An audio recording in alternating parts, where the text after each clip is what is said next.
Welcome my dear student. Already you are discussed previous classes the types of elasticity of demand. The which types? 3 is the most important types of price elasticity of demand.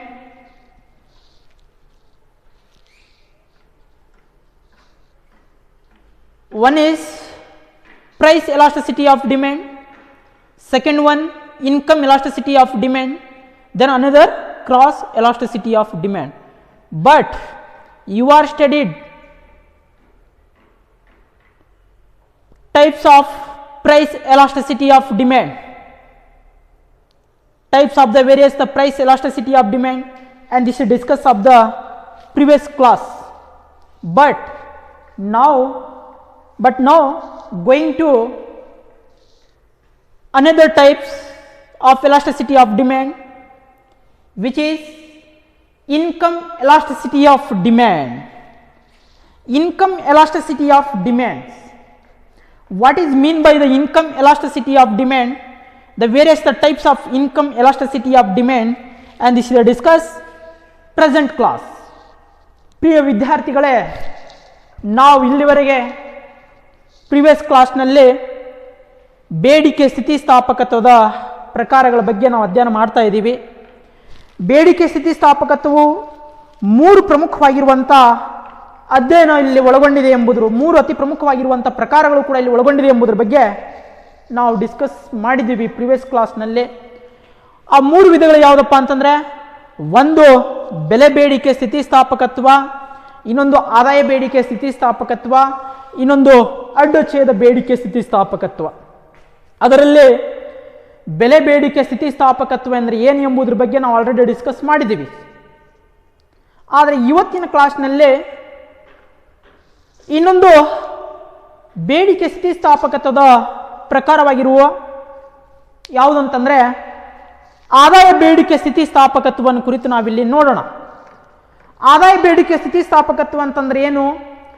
ಆದಾಯ ಬೇಡಿಕೆ ಸ್ಥಿತಿಸ್ಥಾಪಕತ್ವದ ವಿವಿಧ ಪ್ರಕಾರಗಳನ್ನು ಕುರಿತು ನಾವಿಲ್ಲಿ ಗಮನಿಸಿಕೊಳ್ಳೋಣ. ಹಾಗಾದರೆ ನಿಮ್ಮ ಸಿಲೆಬಸ್ನಲ್ಲಿ ಆದಾಯ ಬೇಡಿಕೆ ಸ್ಥಿತಿಸ್ಥಾಪಕತ್ವದ ಪ್ರಕಾರಗಳು ಕೂಡ ಇಲ್ಲಿ ವ್ಯಕ್ತಪಡಿಸಿಲ್ಲ. ಅದರ ಬಗ್ಗೆ ನಾವು ಸ್ಟಡಿ ಮಾಡುವಂಥ ಅವಶ್ಯಕತೆ ಏನಿಲ್ಲ. ಕೇವಲ ಆದಾಯ ಬೇಡಿಕೆ ಸ್ಥಿತಿಸ್ಥಾಪಕತ್ವ ಅಂದರೆ ಏನು ಎಂಬುದ್ರ ಬಗ್ಗೆ ಅಷ್ಟೇ ನಾವು ತಿಳ್ಕೊಳ್ಳೋಣ. ಆಲ್ರೆಡಿ ನೀವು ಇದರ ಬಗ್ಗೆ ಸ್ಟಡಿ ಮಾಡಿದಿರಿ. What is mean by the income elasticity of demand? Income elasticity of demand is refers to percentage change in quantity of demand. Percentage change in quantity of demand divided by percentage change in income. It is called as a income elasticity of demand. ಆದಾಯ ಬೇಡಿಕೆ ಸ್ಥಿತಿಸ್ಥಾಪಕತ್ವ ಅಂತಂದರೆ ಶೇಕಡಾವಾರು ಬೇಡಿಕೆಯಲ್ಲಾಗಿರುವ ಬದಲಾವಣೆಯಿಂದ ಶೇಕಡಾವಾರು ಆದಾಯದಲ್ಲಾಗುವ ಬದಲಾವಣೆ, ಇದಕ್ಕೆ ನಾವು ಆದಾಯ ಬೇಡಿಕೆಯ ಸ್ಥಿತಿಸ್ಥಾಪಕತ್ವ ಅಂತ ನಾವಿಲ್ಲಿ ಕರಿತಾ ಇದ್ದೀವಿ. ಪ್ರಿಯ ವಿದ್ಯಾರ್ಥಿಗಳು ನೆನಪಿರಲಿ, ಶೇಕಡಾವಾರು ಬೇಡಿಕೆಯಲ್ಲಾಗುವ ಬದಲಾವಣೆಯಿಂದ ಶೇಕಡಾವಾರು ಆದಾಯದಲ್ಲಿ ಹೇಗೆ ಬದಲಾವಣೆ ಆಗ್ತಾ ಇದೆ ಎಂಬುದರ ಬಗ್ಗೆ ವ್ಯಕ್ತಪಡಿಸುವುದೇ ಆದಾಯ ಬೇಡಿಕೆ ಸ್ಥಿತಿಸ್ಥಾಪಕತ್ವ. ಬೆಲೆ ಬೇಡಿಕೆ ಸ್ಥಿತಿಸ್ಥಾಪಕತ್ವ ಮತ್ತು ಆದಾಯ ಬೇಡಿಕೆ ಸ್ಥಿತಿಸ್ಥಾಪಕತ್ವ ನಡುವೆ ಏನು ವ್ಯತ್ಯಾಸ ಇದೆ? ಇದರಲ್ಲಿ ಸ್ವಲ್ಪ ವ್ಯತ್ಯಾಸ ಇದೆ. ಅಲ್ಲಿ ಬೇಡಿಕೆ ಬೆಲೆ ಜೊತೆಗೆ ಸಂಬಂಧ ಇರುತ್ತದೆ, ಆದರೆ ಇಲ್ಲಿ ಬೇಡಿಕೆ ಆದಾಯ ಜೊತೆಗೆ ಸಂಬಂಧ ಇರುತ್ತದೆ. ಇದು ನೆನಪಿರಲಿ. ನೀವೇನಾದರೂ ಶೇಕಡಾವಾರು ಬೇಡಿಕೆಯಲ್ಲಾಗುವ ಬದಲಾವಣೆಯಿಂದ ಶೇಕಡಾವಾರು ಬೆಲೆಯಲ್ಲಿ ಆಗುವ ಬದಲಾವಣೆಗೆ ನಾವು ಏನಂತ ಕರಿತೀವಿ? ಬೆಲೆ ಬೇಡಿಕೆ ಸ್ಥಿತಿಸ್ಥಾಪಕತ್ವ ಅಂತ ಕರಿತೀವಿ. ಅದನ್ನು ನೀವು ಆದಾಯ ಬೇಡಿಕೆ ಸ್ಥಿತಿಸ್ಥಾಪಕತ್ವ ಬರೆದ್ರೆ ಅಲ್ಲಿ 2 ಮಾರ್ಕ್ಸ್ ಹೋಗ್ಬಿಡ್ತಾವೆ. ಪ್ರಿಯ ವಿದ್ಯಾರ್ಥಿಗಳು ನೆನಪಿಟ್ಕೊಳ್ಳಿ ಇದನ್ನು. ಜಸ್ಟ್ ಏನು ಚೇಂಜ್ ಇದೆ ಅಲ್ಲಿ? ಶೇಕಡಾವಾರು ಬದಲಾವಣೆ ಬೆಲೆಯಲ್ಲಿ ಬದಲಾವಣೆ, ಎಲ್ಲಿ? ಬೆಲೆ ಬೇಡಿಕೆ ಸ್ಥಿತಿಸ್ಥಾಪಕತ್ವದಲ್ಲಿ. ಬಟ್ ಇಲ್ಲಿ ಆದಾಯದಲ್ಲಿ ಬದಲಾವಣೆ ಆಗ್ತಾ ಇದೆ.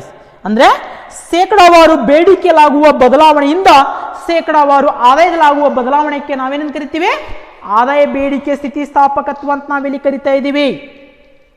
Right. The income elasticity of demand is nothing but are refers to percentage change in quantity of demand. Percentage change in quantity of demand divided by percentage change in income, it is called as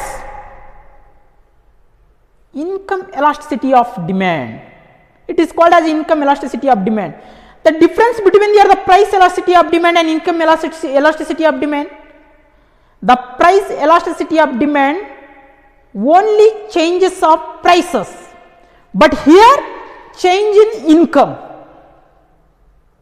The change in price elasticity of demand. Change in income elasticity of demand. Right?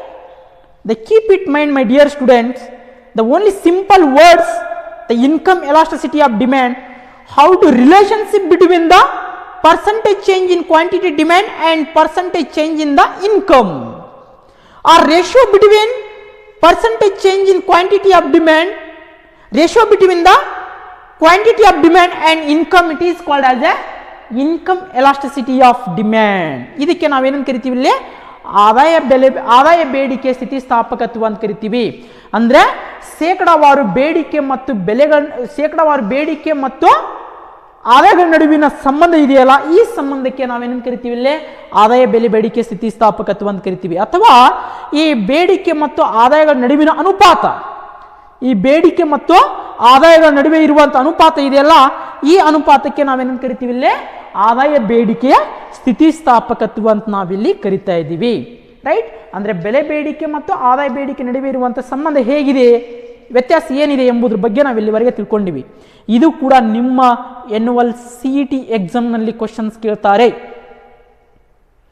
ಆದಾಯದಲ್ಲಾಗುವ ಬದಲಾವಣೆಯಿಂದ ಬೇಡಿಕೆಯಲ್ಲಿ ಬದಲಾವಣೆಯಾಗಿದೆಯಾದರೆ ಇದನ್ನು option C ಬೆಲೆ ಬೇಡಿಕೆ ಸ್ಥಿತಿಸ್ಥಾಪಕತ್ವ, options B ಆದಾಯ ಬೇಡಿಕೆ ಸ್ಥಿತಿಸ್ಥಾಪಕತ್ವ, option C ಅಡ್ಡಛೇದ ಬೇಡಿಕೆ ಸ್ಥಿತಿಸ್ಥಾಪಕತ್ವ, ಆಪ್ಷನ್ ಡಿ ಮೇಲಿನ ಎಲ್ಲವೂ ಸರಿಯಾಗಿದೆ.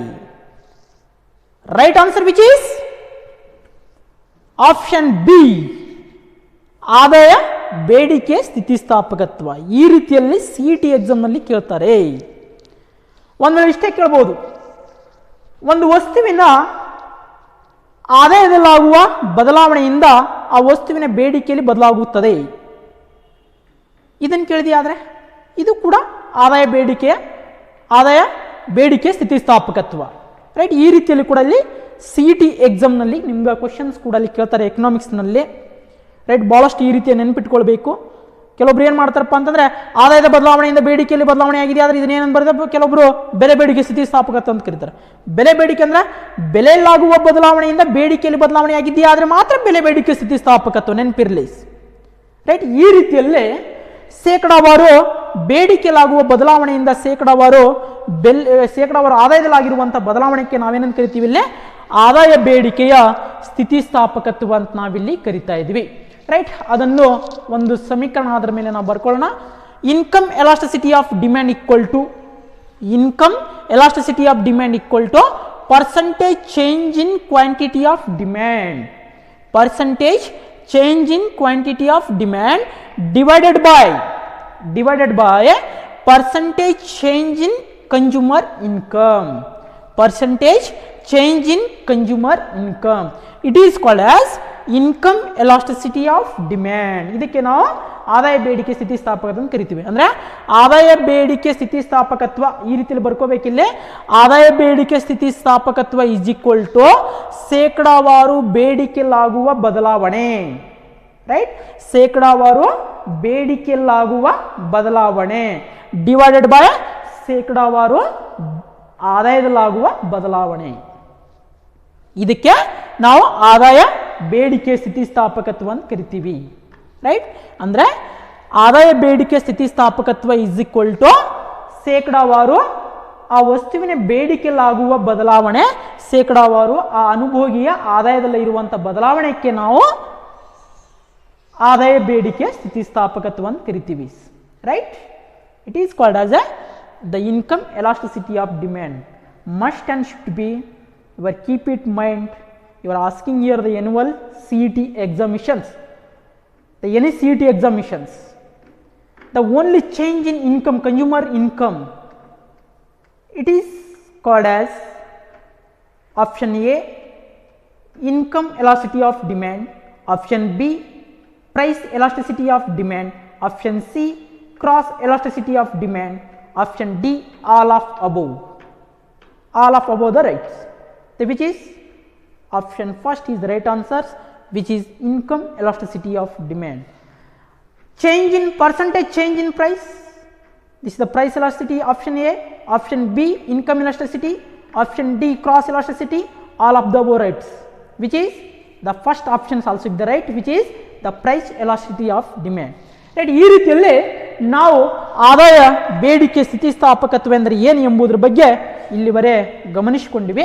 ಅಂದರೆ ಈ ರೀತಿಯಲ್ಲಿ ಕೂಡ ನಾವು ಅದನ್ನು ಬರ್ಕೋಬೇಕಾಗುತ್ತದೆ. ನಾಳೆ ನಿಮ್ಮ ಕೇವಲ ಡಿಗ್ರಿ ಎಕ್ಸಾಮ್ಗೋಸ್ಕರವಾಗಿ ಮಾತ್ರ ಅಲ್ಲ, ನಿಮ್ಮ ಭವಿಷ್ಯತ್ತಿನ CET ಎಕ್ಸಾಮ್ಗೋಸ್ಕರವಾಗಿ ನೀವು ಇದನ್ನು ಪ್ರಿಪೇರ್ ಮಾಡ್ಕೋಬೇಕಾಗ್ತದೆ. ಈ ರೀತಿಯಲ್ಲಿ ಕೂಡ CETನಲ್ಲಿ ಎಕ್ಸಾಮ್ನಲ್ಲಿ ಕ್ವಶನ್ಸ್ ಕೂಡ ಅಲ್ಲಿ ಬರ್ತಿರ್ತವೆ. ಅದನ್ನು ಒಂದು ಸಮೀಕರಣ ಆಧಾರದ ಮೇಲೆ ಗಮನಿಸಿಕೊಳ್ಳೋಣ. ಯಾವುದು? income elasticity of demand. You can see here the equations. Now going to the income elasticity of demand equations, you can see here the income elasticity of equations. EI, I means your income, EI, income elasticity, equal to change in Q divided by Q, change in I divided by I, is equal to change in Q into change in I to I. This means here it is called, this equation also be here the income elasticity of demands. Right, ನಿಮ್ಮ CET ಎಕ್ಸಾಮ್ನಲ್ಲಿ ಕೂಡ ಕೆಲವೊಂದು ಸಮೀಕರಣ ಕೇಳ್ತಾರೆ. ಒಂದು ವೇಳೆ Q divided by P ಬಂತಪ್ಪ ಅಂತಂದರೆ price elasticity, Q divided by Q divided by I divided by I ಈ ರೀತಿಯಲ್ಲಿ ಬಂತಪ್ಪ ಅಂತಂದರೆ income elasticity of demand. Right, ಈ ರೀತಿಯಾಗಿ ಒಂದು ಸಮೀಕರಣ ಬರ್ಕೊಳ್ರಿ. ಚೇಂಜ್ ಇನ್ Q ಅಂತಂದರೆ ಮೂಲ ಬೇಡಿಕೆಯಲ್ಲಿನ ಬದಲಾವಣೆ. ಚೇಂಜ್ ಇನ್ Q ಅಂತಂದರೆ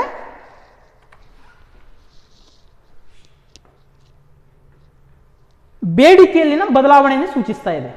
Q ಅಂತಂದ್ರೆ ಮೂಲ ಬೇಡಿಕೆಯಲ್ಲಿನ ಬದಲಾವಣೆ. Right, the change delta Q means here the change in quantity of demand, Q means here the unitary quantity of demand. Change in I ಇದೇನು ಸೂಚಿಸ್ತಾ ಇದೆ ಇಲ್ಲಿ? ಚೇಂಜ್ ಇನ್ I ಏನು ಸೂಚಿಸ್ತಾ ಇದೆ ಅಂತಂದ್ರೆ ಇದು ಆದಾಯದ ಬದಲಾವಣೆಯನ್ನು ಸೂಚಿಸ್ತಾ ಇದೆ. ಡಿವೈಡೆಡ್ ಬೈ I ಏನು ಸೂಚಿಸ್ತಾ ಇದೆ ಇಲ್ಲಿ? ಮೂಲ ಆದಾಯವನ್ನು ಸೂಚಿಸ್ತಾ ಇದೆ, unitary income. Right, this is the delta I means here change in income divided by I means here the unitary incomes. Right, ಈ ರೀತಿಯಲ್ಲಿ ಕೂಡ ನಾವೇನು ಆ ಸಮೀಕರಣ ಆಧಾರದ ಮೇಲೆ ಕೂಡ ನಾವು ಇದನ್ನು ಗಮನಿಸಿಕೊಳ್ಳಬಹುದು. ಇಷ್ಟು ಒಂದು ವೇಳೆ ಸಮೀಕರಣವನ್ನು ಕೊಟ್ಟು CET ಎಕ್ಸಾಮ್ನಲ್ಲಿ ಇದು ಯಾವ ಬೇಡಿಕೆ ಸ್ಥಿತಿಸ್ಥಾಪಕತ್ವ ಆಗಿರುತ್ತೆ ಅಂತ ಕೇಳ್ತಾರೆ. ರೈಟ್, ನೀವು ಸಮೀಕರಣ ಕೂಡ ಅಲ್ಲಿ ನೆನಪಿಟ್ಕೊಳ್ಬೇಕಾಗುತ್ತದೆ. ನಾವು ಇಲ್ಲಿವರೆಗೆ ಆದಾಯ ಬೇಡಿಕೆ ಸ್ಥಿತಿಸ್ಥಾಪಕತ್ವ ಎಂದರೆ ಏನು ಎಂಬುದರ ಬಗ್ಗೆ ಸಂಪೂರ್ಣವಾಗಿ ಗಮನಿಸಿಕೊಂಡಿವಿ. ಅದನ್ನು ಸಮೀಕರಣ ಆಧಾರದ ಮೇಲೆ ಕೂಡ ನಾವು ಇಲ್ಲಿಯವರೆಗೆ ಡಿಸ್ಕಸ್ ಮಾಡಿದ್ದೀವಿ. ಅಂದರೆ ಇಲ್ಲೇ ಆದಾಯ ಬೇಡಿಕೆ ಸ್ಥಿತಿಸ್ಥಾಪಕತ್ವದಲ್ಲಿ ಇದು positive income ಎಲಾಸ್ಟಿಟಿ types of the different types of the income ಎಲಾಸ್ಟಿಟಿ of demands. income elasticity of demand, which is the rising with income elasticities. This also we are the increase in income, income also increase, quantity demand also with high. Then also we are the decline here, the income decline, also quantity demand also the decline. But the various types, the most important of 5 types also be the income elasticity of demand. But your cannot be here your syllabus. ನಿಮ್ಮ ಸಿಲೆಬಸ್ನಲ್ಲಿ ಇದು ಇಲ್ಲ ಪ್ರಕಾರಗಳು, income ಆದಾಯ ಬೇಡಿಕೆ ಸ್ಥಿತಿ ಪ್ರಕಾರಗಳಿಲ್ಲ. But ನಿಮ್ಮ CET purpose ಆಗಿ ಬೇಕಪ್ಪ ಅಂತಂದರೆ ನೀವು ವಿವಿಧ ಆದಾಯ ಬೇಡಿಕೆ ಸ್ಥಿತಿಸ್ಥಾಪಕತ್ವದ ಪ್ರಕಾರಗಳನ್ನು ಕುರಿತು ನೀವು ಇಲ್ಲಿ ಗಮನಿಸಿಕೊಳ್ಳ್ರಿ. ಬಟ್ ನಾ ಸಿಲೆಬಸ್ನಲ್ಲಿ ಎಷ್ಟಿದೆ ಅಷ್ಟೇ ನಾನು ಇಲ್ಲಿ ಹೇಳ್ತೀನಿ. ಬಟ್ ಇಲ್ಲಿ ಧನಾತ್ಮಕ ಆದಾಯ ಬೇಡಿಕೆ ಸ್ಥಿತಿಸ್ಥಾಪಕತ್ವ ಇದೆ, ಋಣಾತ್ಮಕ ಆದಾಯ ಬೇಡಿಕೆ ಸ್ಥಿತಿಸ್ಥಾಪಕತ್ವ ಇದೆ, ಸರಿಸಮ ಆದಾಯ ಬೇಡಿಕೆ ಸ್ಥಿತಿಸ್ಥಾಪಕತ್ವ ಇದೆ, ವಿವಿಧ ಪ್ರಕಾರಗಳಿವೆ. ರೈಟ್, ಬಟ್ ಆ ಪ್ರಕಾರಗಳು ನಿಮ್ಮ ಸಿಲೆಬಸ್ನಲ್ಲಿ ಕೊಟ್ಟಿಲ್ಲ, ನಾನು ಅದನ್ನು ಹೇಳಲಿಕ್ಕೆ ಹೋಗೋದಿಲ್ಲ.